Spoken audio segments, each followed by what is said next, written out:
Hey everyone, welcome to Bickering Book Reviews. I'm Sarah. And I'm Becky. And today we're talking about Dear Sweet Pea by Julie Murphy, which we both got off of Edelweiss. Oh, yeah? Yes, I did. Okay, we both got off of Edelweiss. So this is about Patricia Sweet Pea DeMarco. And she lives in a small Texas town, and her parents have recently divorced. But what they've decided, because her mom's a child psychologist, right? It's child, or is she just like I think she was just a straight up therapist. Okay. Anyway, her mom's a therapist. So to kind of nurture this divorce that is happening, the parents have essentially they're staying in their same, like the mom is staying in the same home, but the father has bought a house that is 2 doors down. He was renting it. He was, yeah. Right. Bought it, rented. Yeah. He's living in a house that's 2 doors down. In between that is the neighbor Flora May, I believe. Is it Flora May? Flora. Flora is the town advice giver, guru. She's like Dear Abby. Yes, she's the town's Dear Abby. And basically one day Flora is going out of town to help a family member, so Sweet Pea is tasked with getting the letters that are coming into her mailbox and sending out the letters that Flora replies to, and that kind of opens it up for Sweet Pea to have her own little voice interjected into there. And, you know, while she's taking care of Flora's house, she's got to go inside and play music, jazz music. Well, it was Aretha Franklin to the plant. That's soul. Okay. Yeah. Because I can't remember what they specifically called it, but Aretha Franklin. Yeah. I think she said she likes jazz, but she's like Aretha Franklin, because Aretha Franklin's the queen of soul. Okay. Anyway, also at school, Sweet Pea has her best friend and a class bully who used to be her friend, but is now her ex-best friend. However, Sweet Pea finds out some information about her ex-best friend that kind of lets them connect on a deeper level than they could before. And so they're kind of working on healing the relationship. But in healing that relationship, Sweet Pea is ruining the relationship with her current guy best friend. And Oscar. And, Sweet Pea's dad is gay. That's why they divorced. So she has to deal with the bullying from that. That's a spoiler, though. Is it? Because it doesn't come up until like halfway through the book. I thought it was like, this is what this book is about. Dealing with that. I thought it was about halfway through. You know what? We'll just mark the video as a spoiler. Just be careful. Well, just cut it out even. I don't care. No, we'll just mark it. So, sorry for spoiling it. I didn't realize that it was a spoiler that's like the first like third of the book. She keeps talking about there's this thing that happened and there's this thing that's going on, and I mean like it's kind of obvious, but see, maybe that's why I didn't realize it was a spoiler, because it is pretty obvious. Yeah. So that is what the book's about. So it's pretty obvious. Yeah. Spoilers.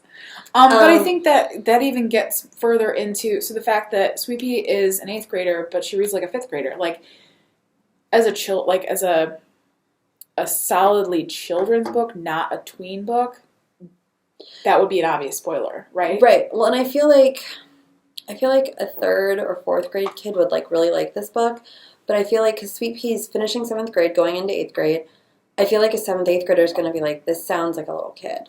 Right. Her actual like narrative voice, the words she says, the things she's experiencing. But some of the stuff she's experiencing is kind of middle grade-y with like the friends and like the thing with there's an issue with like a birthday party and like the being embarrassed and all that stuff. But it just didn't read like one of those books. It read younger. It definitely read younger. It's not. I expected a bridge into to Dumplin' and Puddin', and this is not that bridge. Like there's but there's a Puddin' reference. So in Barbie world, Barbie is Puddin', Skipper is a book that doesn't exist, and then you've got the baby Kelsey would be this book. I wasn't allowed to play with Barbies. Oh, yeah, no Barbies were a thing in my house. No, my dad didn't believe we should be allowed to play with Barbies. Oh, but no, there is, because if you noticed, Sweet Pea's mom is dating Callie's dad from Puddin'. I didn't notice. Yeah. Do I ever notice? No. So, which I liked that, but that's the thing, like, so I wanted a Julie Murphy book, but I wanted a Julie Murphy book for a kid, for like a tween, because they come in, they love Dumplin' because they watch the movie, and it's like not necessarily appropriate for some of them, but we give it to them, whatever. But it would be great if it could be like, oh, here's another book by her that you might like too, that you would actually get more out of. And this isn't that book. This is a Julie Murphy for a kid. But it's supposed to be for middle grade. Right. And it is not. It's like third, fourth grade. And that's the other thing, reading level wise, not every third, fourth grader is going to be able to read this. But the narrative, they're going to understand it because that's the level it's written on. Because, man, Julie Murphy takes you to the extreme. Like, there was a vomiting incident. That was just, like, horrifying. Then there was an incident, like, what Sweet Pea does for Miss Flora. Yeah. That, like, I was like, no, what are you doing? But, and I like... And that's like, Hallmark Julie Murphy. Right, I liked it, and I mean, like, it's got the issues, it's got the dealing with growing up, and the dealing with the parents' divorce, and mom's dating, and, all the stuff with going on with dad, and, like, they're in this small town, and everybody knows about the divorce, and everybody knows about what's going on with their dad, and so you got that. So, like, that's, like, yes, that's good, but it just didn't work for me the way I wanted it to work for me. Well, and I love how Julie Murphy's creating space for big girls. I do love that. God, I love it. Like, yes. So I think she really could have done. She didn't have to do much for me to enjoy this book because she's really making space for big girls. And I will say, like, my mom, when we watched Dumplin', my mom was like, that to her was like the best thing. She's like, why wasn't this movie around when I was a teen? Because it doesn't happen. No, it still doesn't happen. Right.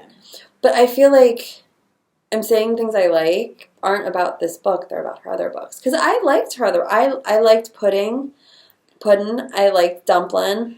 I even liked the one that you didn't like where the girl was dying. Oh, I hated that book. Of the Ramona Blue book? That was awesome. I loved that. No, this one I like because you don't see space for fat people in children's, like, the children's area. And so... I respect that, but I had other problems with narratively. Yeah. I mean, the narrative voice, yes, it was off. But yeah, I can move past it because overall it was a good book. It was a Julie Murphy book. It was what I expected. I enjoyed it. We should rate it. So let's rate it.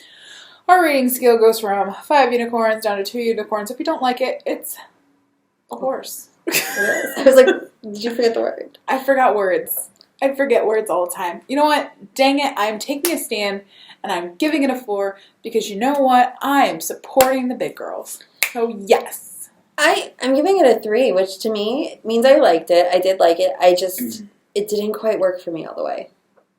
I really liked it. So I think that it's going to get lost. I think it's going to be in the wrong part of the bookstore in the wrong part of the library.